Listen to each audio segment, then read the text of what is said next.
up with every possible reason something could go poorly. A bit ago, I had a 2-hour layover in the Phoenix airport, so I found a nice quiet place to read. And it was nice. I was finally getting a break from my thoughts until a man came around and sat in a chair right next to mine. He pulled out his phone and showed me a note he'd written for me. It read, "I think you're very attractive. Would you like to go to the bathroom for a BJ? It would be very discreet." Now let's break this down line by line. I think you're very attractive. Okay. Would you like to go to the bathroom for a BJ? Okay. It would be very discreet. How? I'm sorry. But have you been to the Phoenix airport bathroom? It's busy as hell. There is no possible way you can make a blowjob discreet in one of those stalls, so I have no idea what his plan was. I mean, I guess I don't know a lot about, like, blowjobs, so I guess, like, you know, like, he could have been, like, up on the toilet seat so no one sees his legs, like this, and then I could have been, like, down here, just ready. Or maybe I was up here. You don't know me. But that wouldn't even work. Everyone would see my head over the stall. And even if it did work, it wouldn't feel good. We'd both be trying so hard not to trip or make a sound that we wouldn't be able to finish. Not that that's, like, necessarily the point. Like, maybe the rush of the risky bathroom blowjob makes up for the fact you're not coming. But then I'd probably get an STI, you know? I mean, I'm not saying I'm the only person he's asked. He's probably asked a lot of other people, and if he wasn't prepared enough to write a detailed description of how he was going to blow me in the bathroom, he wasn't prepared enough to bring a condom.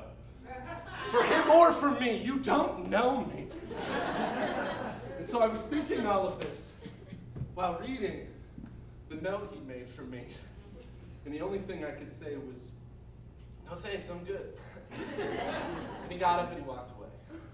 Now, I'm not saying I wanted a BJ from a stranger in the Phoenix airport bathroom.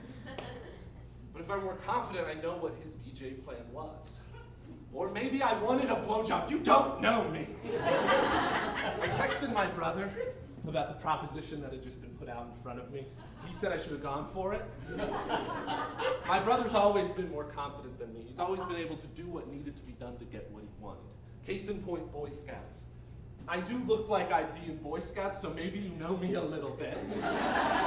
Whatever. One important thing you should know about Boy Scouts is as much as they claim to be prepared, they rarely ever are. In this specific situation, me, my brother, and 13 other preteen boys who had spent the last 2 days pooping in holes and not washing their hands were not prepared to cook fish. That did not stop us. We caught, cooked, and served that shit to everyone. Now imagine with me, next morning, sun rising over calm river, birds singing morning song, vomit everywhere. Apparently the fish was not as cooked as it should have been, and our guide was the only person affected. Trip canceled. You know, I went up to find my brother to see how he felt about the trip being canceled and a lot of vomit happening. And he looked down at me and he said, "I didn't want to be here, so I gave him the piece that looked the most raw."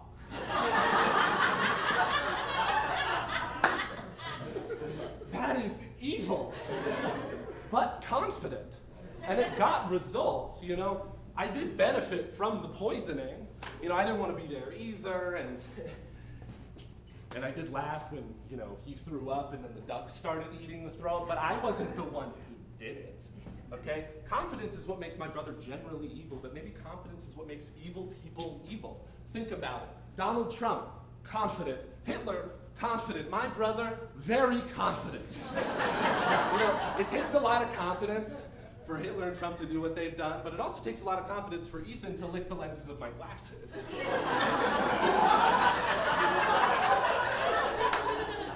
As much as I wanted to understand what Blowjob Guy's plan was, I don't want to hurt anyone. You know, if I were more confident, maybe I'd own a gun. You don't know me. Or maybe I just like myself. But I don't think either of those things are good, okay? We do not need another confident white man owning a gun. You know, maybe Maybe we shouldn't be looking up to the confident people. Maybe it's the unconfident people we should strive to be. Maybe I'm not enough. You're welcome. Was that good?